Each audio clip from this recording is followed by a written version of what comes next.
Olá, meus queridos alunos do curso de Direito da nossa amada Faculdade SCOM.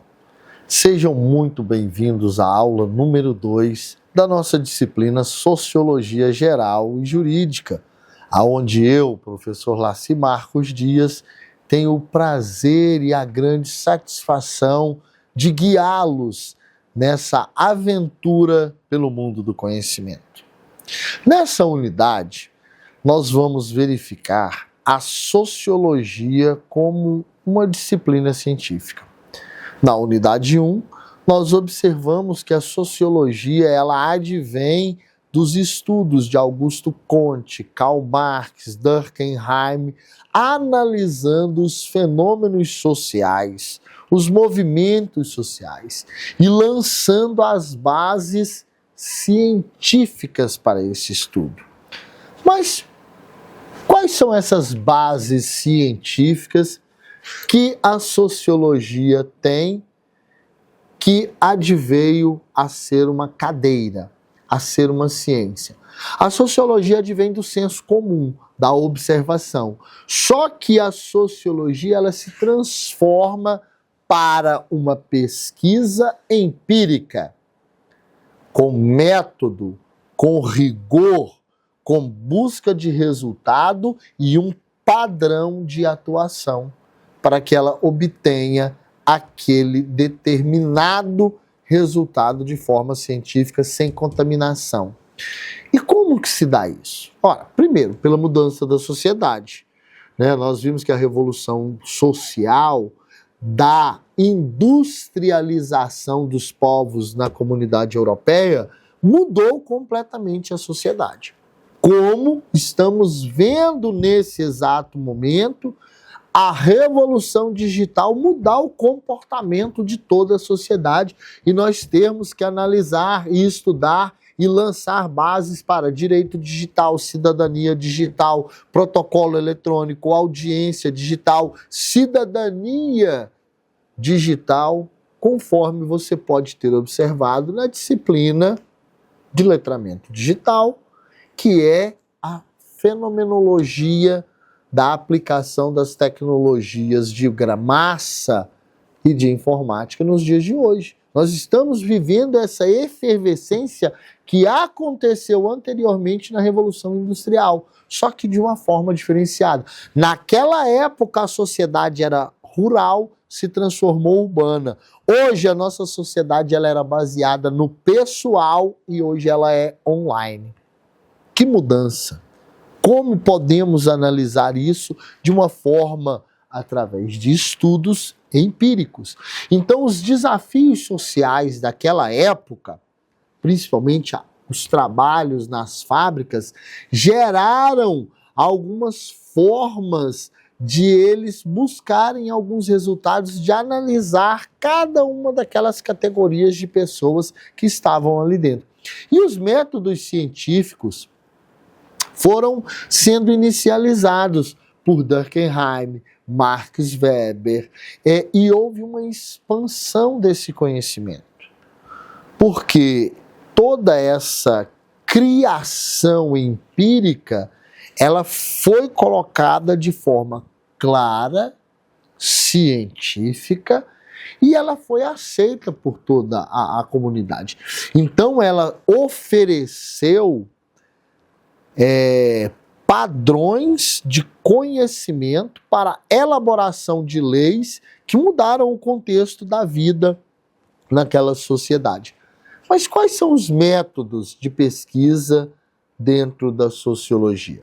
Bem, um dos primeiros métodos é a observação participante.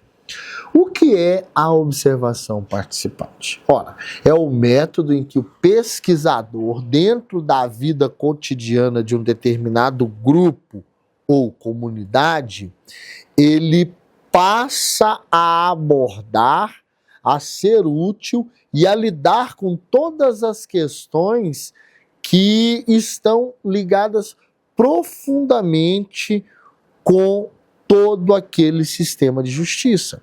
Ele passa a observar de perto, ele passa a ser um integrante de como as leis, as instituições, eles podem ganhar com aquele método que está sendo analisado, daquela aplicabilidade.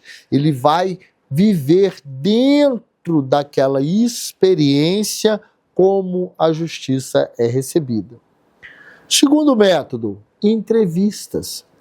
Você vai elaborar, e é uma ferramenta fundamental no campo da sociologia.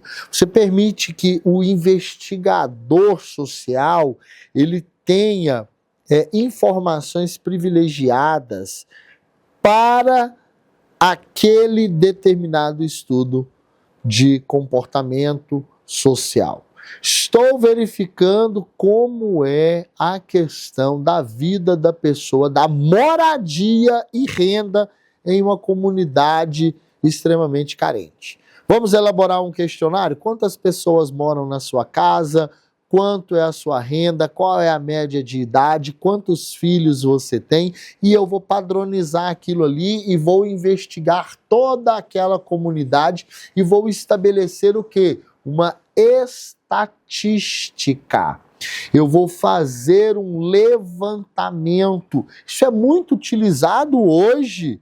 Nós temos o Instituto Brasileiro de Estatística e Geografia, o IBGE, que trabalha com o censo, nos dando um parâmetro da realidade da sociedade brasileira, aonde está o crescimento econômico, de que forma que cresceu, quanto foi que aumentou, qual determinado setor. Dentro da economia, nós temos padrões sociais extremamente analisados, empiricamente manifestados, que impactam diretamente na vida de todo mundo. O IPCA 15, o preço da cesta básica, todos esses estudos sociais, econômicos, eles advêm para o quê? Para a elaboração de políticas públicas de forma mais exatas, quantitativa e assertiva para aquela determinada população.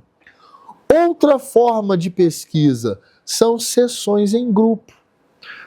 Nós podemos reunir um pequeno número de participantes e ouvi-los sobre determinadas temáticas. Como está o saneamento e o recolhimento de lixo na sua comunidade?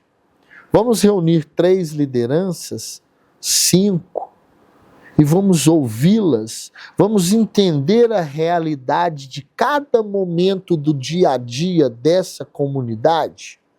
Vamos compreender a partir da realidade e do ponto de vista de quem está inserido aqui. Isso é fundamental. E por fim, nós temos a análise quantitativa e qualitativa de dados. Gente, o que é isso? O método quantitativo, ele examina o quê? A estatística. Ele coleta informações, ele coleta todas essas informações através de um questionário padrão, ele transforma esses números em dados empíricos e vai analisar. Olha, eu vou fazer o levantamento epidemiológico da saúde de crianças de 0 a 5 anos nas comunidades que têm renda abaixo de um salário mínimo. Olha, eu vou verificar em São Paulo 3 cidades, de 5 a 10 mil habitantes, de 50 mil habitantes e com mais de 100 mil habitantes. Escolhe 3 cidades. Eu vou fazer um estudo comparativo dessa estatística com um outro estado, Goiás. Na mesma proporção, a mesmo critério, o mesmo sistema utilizado aqui foi aqui. Então eu vou cruzar esses dados e vou ter uma análise o quê? Quantitativa. Eu vou trabalhar com descrições numéricas. Já na análise de dados qualitativa, eu vou trabalhar com o descritivo desses dados. Eu vou discorrer, olha, nesse lado tem tantas pessoas, foi dado X%, tanto por cento. Então eu tenho o quê? Uma análise fundamentada em dados quanti e qualitativos, para que eu possa quantificar, para que eu possa dimensionar como é o padrão que existe dentro daquele núcleo, daquele recorte, dentro daquela amostra de estudo. Ora, a partir desses estudos iniciais, lá no século XVIII, início do século XIX, nós criamos e recebemos desses grandes pensadores algumas teorias. Vamos ver as mais relevantes. Teoria sociológica do funcionalismo. O que é o funcionalismo? O funcionalismo é uma teoria que ela enfatiza e ela dá mais importância e clareza à harmonia e equilíbrio da sociedade. Ela sugere que as instituições sociais e os padrões de comportamento, eles têm que ter funções específicas para a estabilidade da sociedade como um todo. O funcionalismo, ele busca a ajudar a compreender como diversos aspectos sociais colaboram para atender uma necessidade coletiva. 2. Teoria do conflito.